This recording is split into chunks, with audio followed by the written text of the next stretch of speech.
we begin, if you are comfortable doing so, reach out and hold hands with your neighbor, or sit with your hands in your lap. Close your eyes. Feel the connection. Now connect with your hearts. Really feel that heart energy.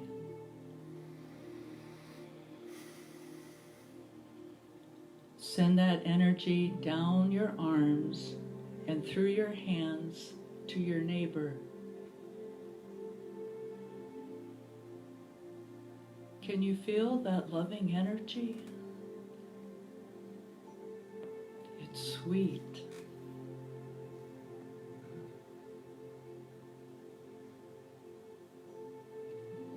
You may gently release your hands or continue holding hands, but retain the heart connection. Take a deep breath. Release. Relax.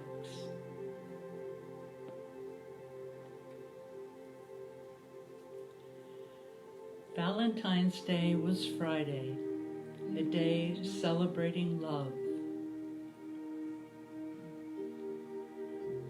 Love the Lord your God with all your heart and with all your soul and with all your mind.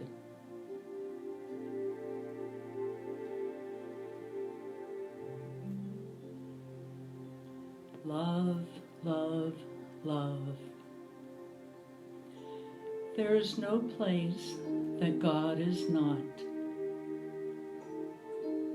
By loving your neighbor, you are loving God.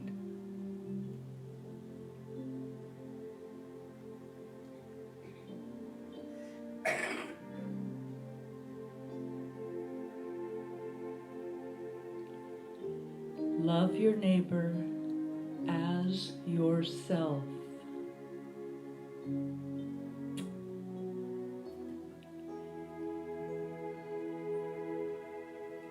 Love God, love your neighbor, love yourself. Can you resonate with all three? Love God, love your neighbor,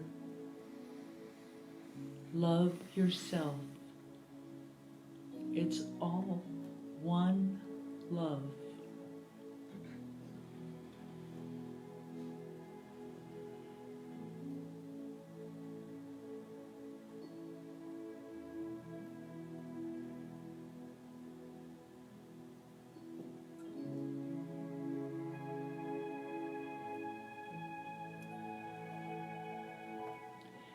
Take a moment and think, I love you, God.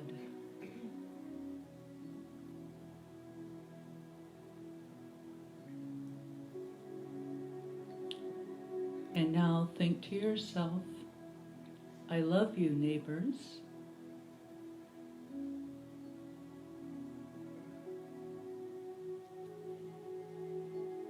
And lastly, I love myself. I love me.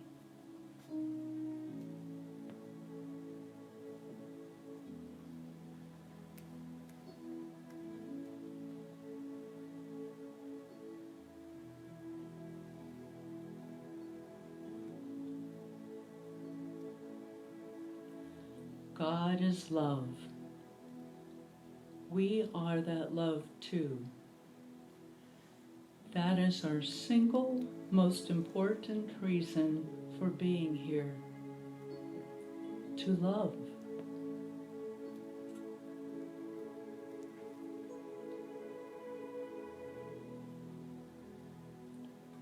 When life gets out of sorts, ask yourself this: what would love do? Have the courage to love and remember that God has your back.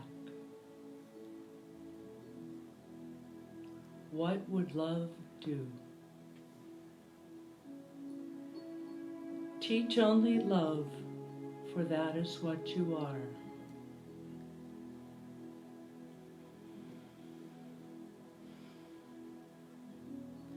Dear Mother, Father, God, sweet Spirit, thank you for your love, and so it is.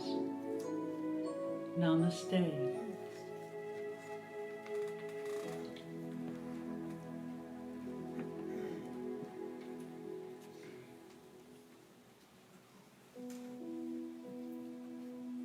Listen for the sound of a still small voice.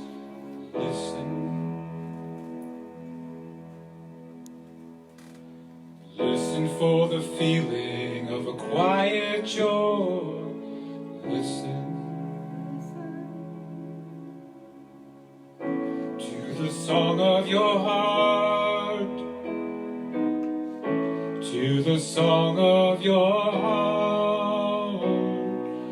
Listen, listen, love will show. Listen for the sound of a silent place. Listen, listen, listen for the calling of a perfect grace. Listen to the song of your heart, to the song of your heart. Listen, listen, love will show the way. Your heart knows, love knows. Your heart knows, love will show the way. Listen for a minute in a simple way. Listen, listen for the rhythm of 1,000 days. Listen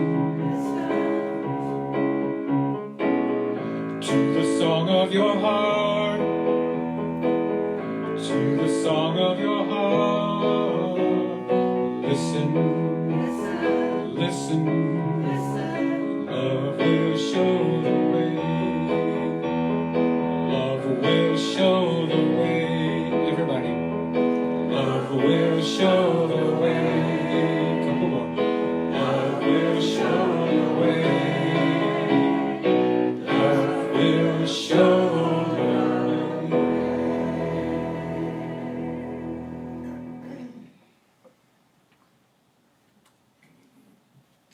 Love will show the way. It's going to be a different kind of talk today because it's been a different kind of week. And so the talk theme that I originally had in mind has vectored off to the side a little bit because a bunch of events of the last week vectored off to the side too. Did you notice? All right, so the original concept was that we would talk about the idea of fasting on junk food for the mind and feasting on spiritual food for the soul. Pretty good idea, right? Pretty good concept. And it may still connect, but it's going to be a little different. And I'll start by sharing 3 words, all right? Observe, feel, and listen. You like those words? Observe, feel, and listen. Okay. We'll start with a story. This comes from Alan Watts. Do you guys know the name Alan Watts? Okay. He was an author and a poet. I had always thought of him as a sort of Zen beatnik from the 1950s.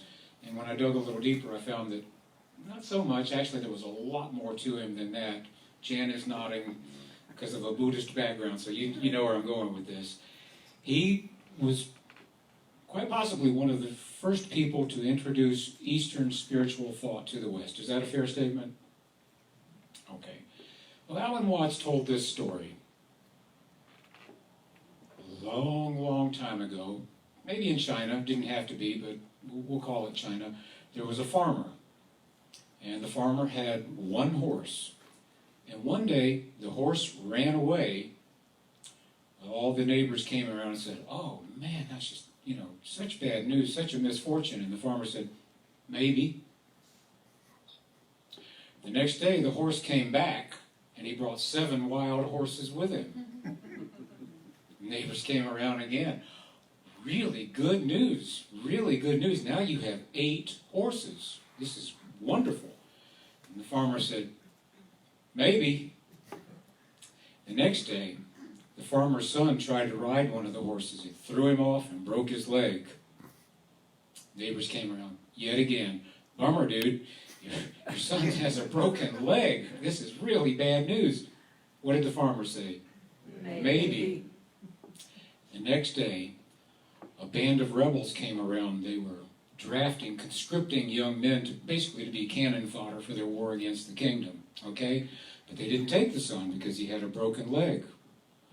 Once again, the neighbors came around and said, "Oh, such good fortune for you. Your son is spared the war and he gets to live with you forever."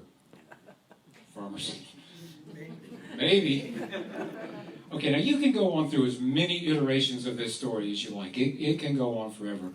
The point of it is that we live in a vastly complex universe in our own minds, in our communities, in our karma, in the vastness of the universe itself. And it is very difficult to ever know whether one specific thing is specifically good or bad. Now, we label things that way, and it sure seems that way sometimes. But if we can step back a little bit and be the observer rather than the judge, sometimes that is the way to wisdom. To be the observer rather than the judge. You like that story? Yes. Maybe.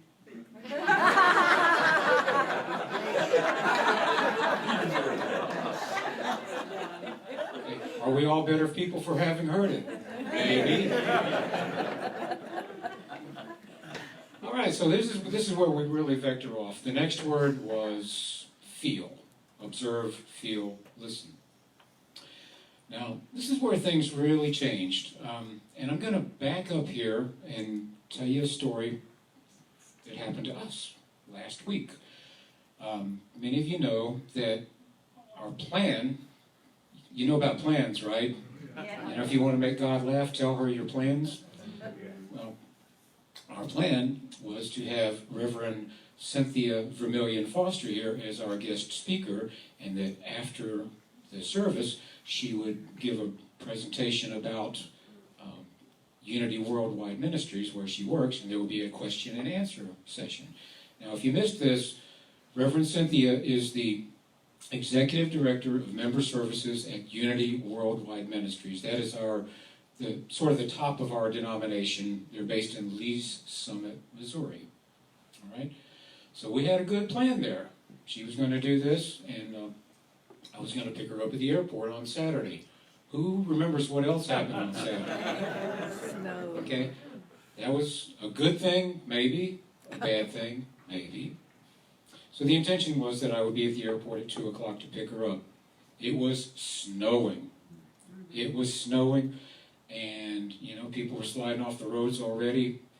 I was not going to let that stop me, okay? A little thing like the great Blairsville snow apocalypse of 2020 was not going to stop me. Paul was laughing like, "Oh yeah, I've seen this game before."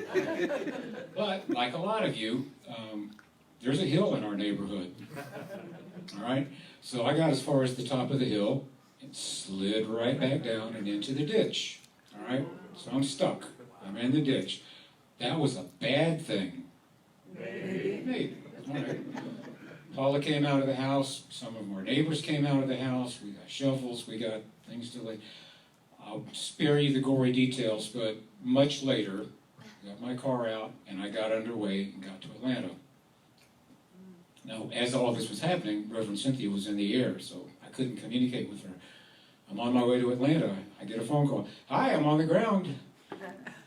Well, I'll be there as soon as I can. So I did, in fact, get there in time to pick her up. She was incredibly gracious and kind and loving about it. A good thing. I would say almost definitely on that. She was super gracious about it.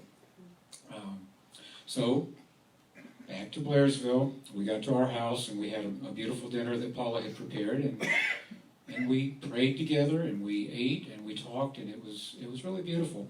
But I had this feeling growing in me. We're in phase 2, feeling, right? And this feeling was in my core, in my very guts, that said, we're going to have to cancel church tomorrow. It's getting worse out there instead of better. You know. And I'm going to have to make this decision. This is my job now. Well, that decision has always fallen to the board previously, so we had some back and forth because we are gradually, the board and I, learning how to integrate my job into what the board does. I will say that it is going incredibly smoothly because there's a lot of respect and goodwill there. All right? My guts were telling me, we got to cancel. My mind was saying, it'll be fine. It'll be fine. You know, we know how to drive. I made it to Atlanta and back, and I'm from Florida, you know? But my core was telling me, no, no. Now, you know the truth of this. Your stomach will tell you the truth in a situation like that. So finally, after a certain amount of back and forth, we did make the decision, and we canceled. And we got the word out to you guys, and I'm sure most of you were like, I wasn't going to go anyway. Are you kidding me? All right, so now I had to go to Reverend Cynthia again. Thank you for coming all this way to speak to us, but again, she was super gracious. She was wonderful. Right? So Sunday came, the weather cleared up a little, and we got to the latter part of the afternoon, and we cobbled together a board lunch with whatever board members we could get in touch with Reverend Cynthia. We went out to lunch, and I believe it was Rick Volker said, hey, here's a thought. Let's go back to the church and set up the camera, and we'll do the little interview with her, right? Okay, and we'll live stream it, put it on Facebook, and so forth. Well, the ideas started flying around. Hey, we could do this all the time. This could be a regular new thing in the church, and we'll call it Your Mountain Minute, all right? So we did. Now, that would not have happened if this other stuff hadn't happened. It was a bad thing, maybe. It was a good thing, maybe. So now, the Mountain Minute turned out really good. It was actually 13 minutes, but who's counting among friends? And you can go see it on our website right now. We'll be doing that as an ongoing thing, and it'll be such a cool way for us all to communicate with each other and to our community and the world beyond. So we did have this conversation with Reverend Cynthia. Now let me back up just a little bit here. Part of the reason that she was able to be with us was that we had the Unity Annual Summit in Atlanta on Monday, Tuesday, and Wednesday. So she was going to be here for that, and we invited her to come and join us as well. The annual summit is basically an opportunity for ministers, board members, and any interested congregants to get together for 3 days with the top honchos. I don't know if that's in their job descriptions, but I'll call them that. The honchos from Unity Worldwide Ministries and Unity World Headquarters, which are the two organizations that are the organizing factors in our denomination of Unity. It's a great opportunity. It's fun, it's fellowship, some serious conversations with these folks, and of course Reverend Cynthia was a prime part of that. Also a couple of Rockin' Church services. So next year it's in Phoenix, maybe we'll all go, maybe not. So we did do the summit, and it was a beautiful thing, and we also made contact with a lot of folks from Unity Worldwide who will be part of our Mountain Minute in times to come.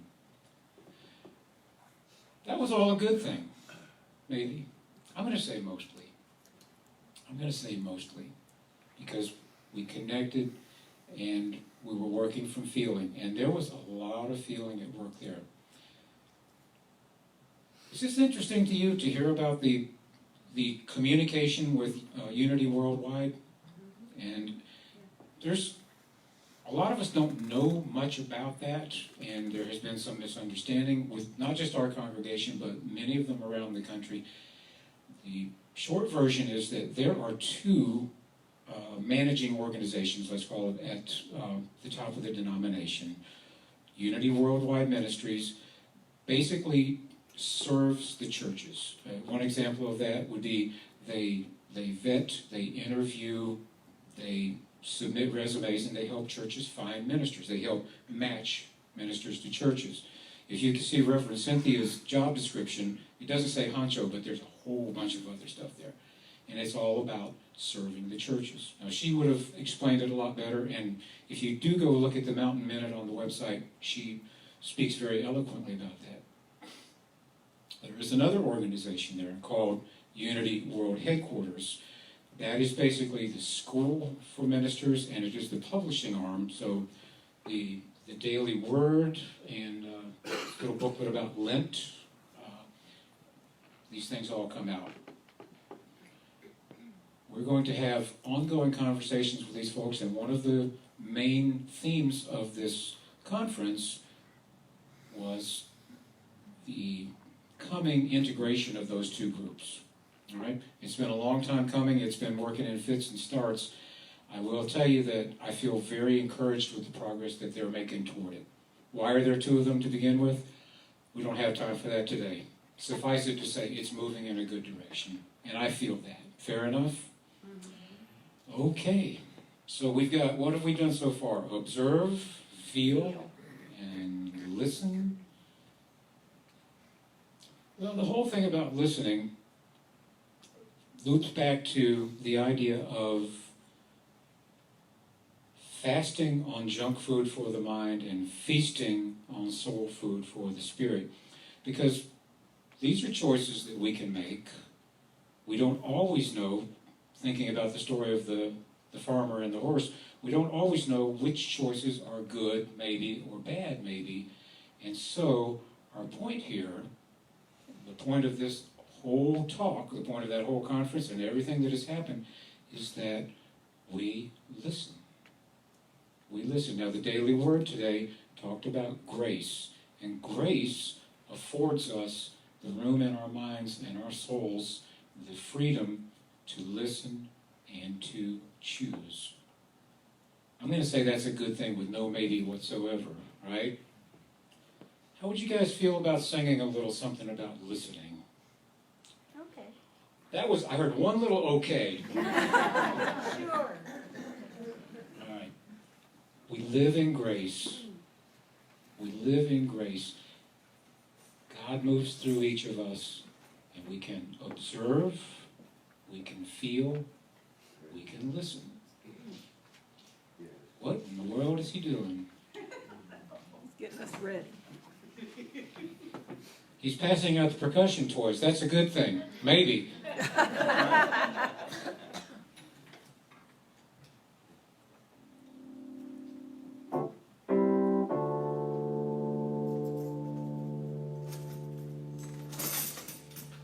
Ready? Okay.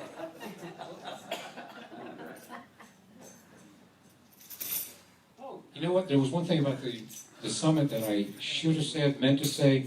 We had a really great showing from our congregation there. We had 7 people from our congregation. Wow. There were 125 people there total. We had, let's see, Susie, Bob, Rick, Gail, Larry, Jeanette, Mike. Did I miss anybody? And everybody went to different workshops and breakout sessions. Larry, which one did you go to? The Earth Care and Prosperity. Earth Care and Prosperity, all right? I went to Earth Care and to... Earth Care and Music, okay. Music. We had the best one there. I was sitting among other ministers from other areas. We had the best. Shucks, man. We had a great showing. Our congregation is engaged. Our congregation is engaged. We have 40 people here today and 10 in the choir. If you All can right. talk, you can sing, right, Mike? That's right. All right, here we go. Three microphones, though, so you can...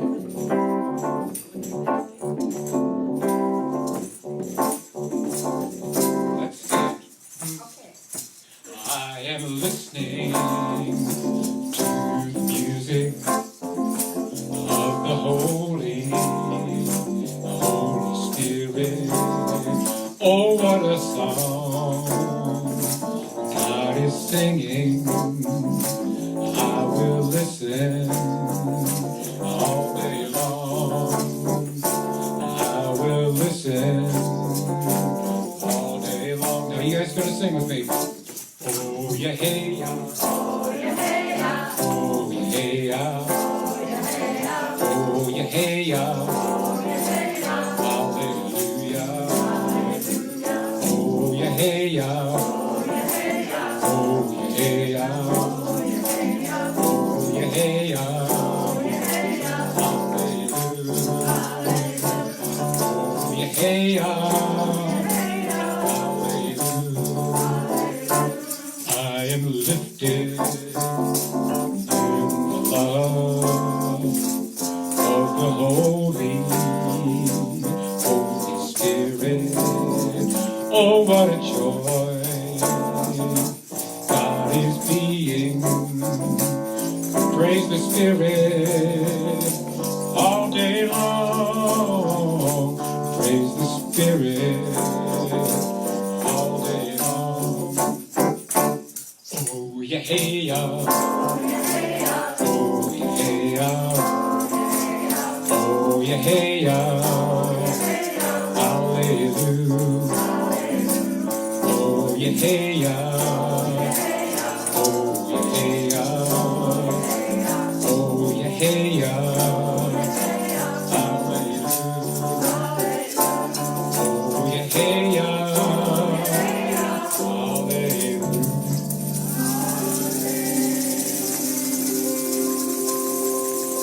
I am listening. There's a silence in the stillness of the Holy Spirit. Oh, what a light God is shining. Let us see it everywhere. Let us be it. Let us be it everywhere. Oh yeah, hey ya. Oh yeah, hey ya. Oh yeah, hey ya. Oh yeah, hey ya. Oh yeah, hey ya. Oh yeah, hey ya. Oh yeah, hey ya.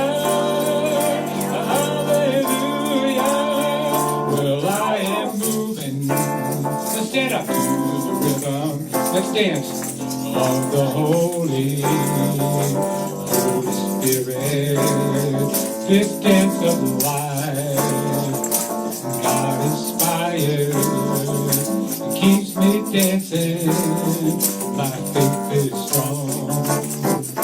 It keeps me dancing. My faith is strong. How about just the percussion? Keep going.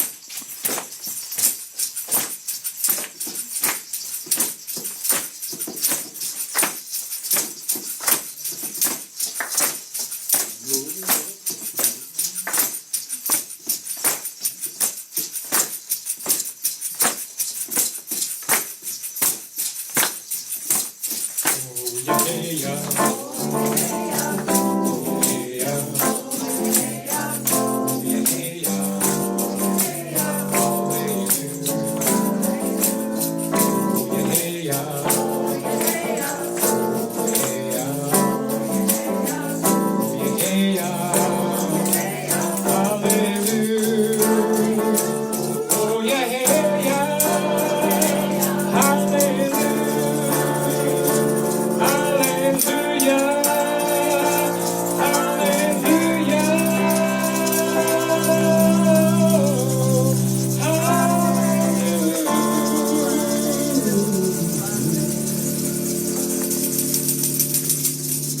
Hold up your hands, hold up your hands, hold up your hands. And know that God is moving as we observe, as we feel, as we listen. We are living in grace. It's a good thing. Absolutely. Absolutely. And so it is. Amen. Oh, it is.